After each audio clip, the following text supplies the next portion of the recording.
Guys, may isi-share ako sa inyo na recipe ngayon. Murang ulam at matipid din siya. Meron tayong tokwa. Durugon lang natin. Gamitan ko lang siya ng pang mash para mabilis. Pwede rin tinidor naman ang gamitin. Kung mahilig kayo sa tofu or tokwa, pwede nyo subukan tong recipe na to, guys. Yan, nilipat lang natin ng lagayan kasi sayang maapaw. Ayan, durog na. Ilagay na natin tong ating carrots, yung ating sibuyas. Hatiin lang natin. At mayroon din tayong sibuyas dahon. Hati lang din. Iwanan natin tong kalahati para mamaya sa ating sauce. Okay, mix natin. Dadagdag na rin tayo ng pampalasa natin. Lagyan natin ng asin, garlic powder, onion powder, guys. Ayan. At paminta. Okay, haluin lang natin ulit para maghalo yung panlasa. Ayan, itabi muna natin ito. Ayan, dito naman, guys, mag-mix tayo ng harina. 4 na kutsarang harina. 2 kutsarang cornstarch. Then, timplahan natin. Lagyan natin ng onion powder, garlic powder, para may lasa siya, guys. Ayan, paminta. Lagyan na natin ng paminta. At kunting asin. Ayan, haluin lang natin. Maggadgad tayo ng mga kalahating cubes, chicken cubes or pork cubes, guys. Ayan, tapos haluin lang natin. Ayan, balik tayo dito sa ating mixture na tokwa. Lagay natin yung kalahating chicken cubes. Ayan, gadgarin na rin natin para mabilis matunaw. Haluin natin ulit. Tapos magdagdag tayo dito ng 3 kutsarang flour mixture natin. Tapos lagyan natin ng isang itlog.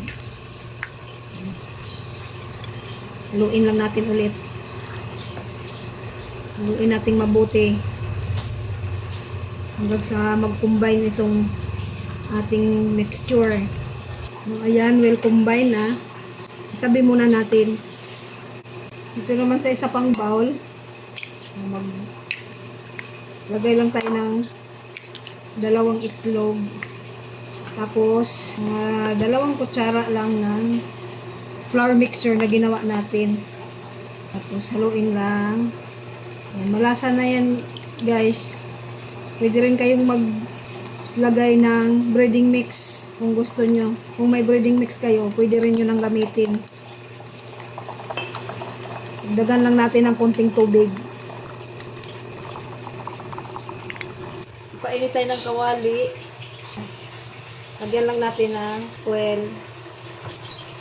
Dito na natin lulutuin yung ating pangbalot. Manipis na manipis lang. Ayan, mga butas-butas na yan. Lagyan lang natin ng mixture.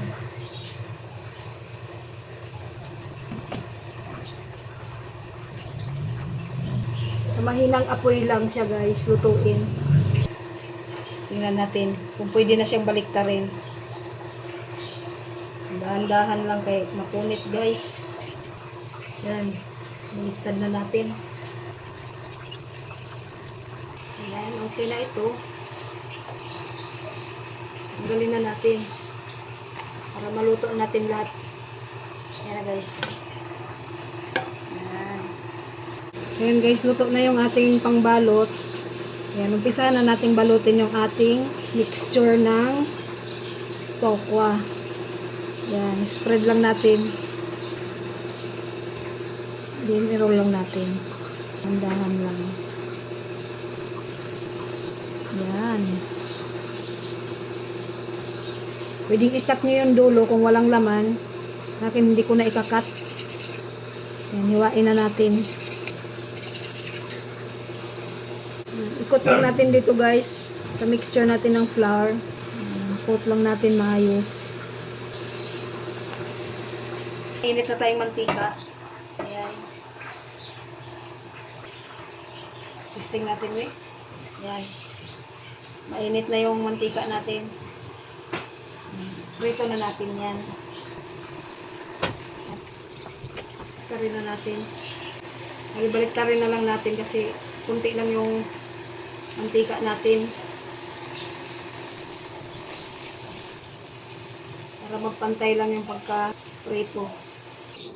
Tapos na natin prituhin guys. Ayan.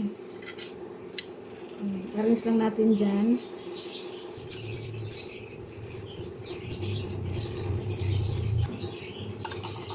Tapos, gagawa na tayo ng sausawan. Lagay lang tayo ng suka.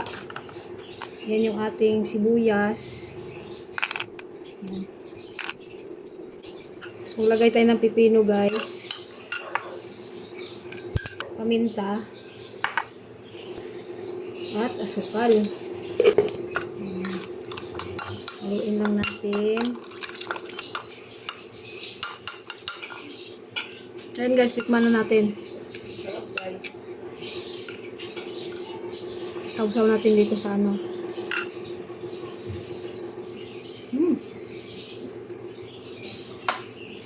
Init. Pero masarap.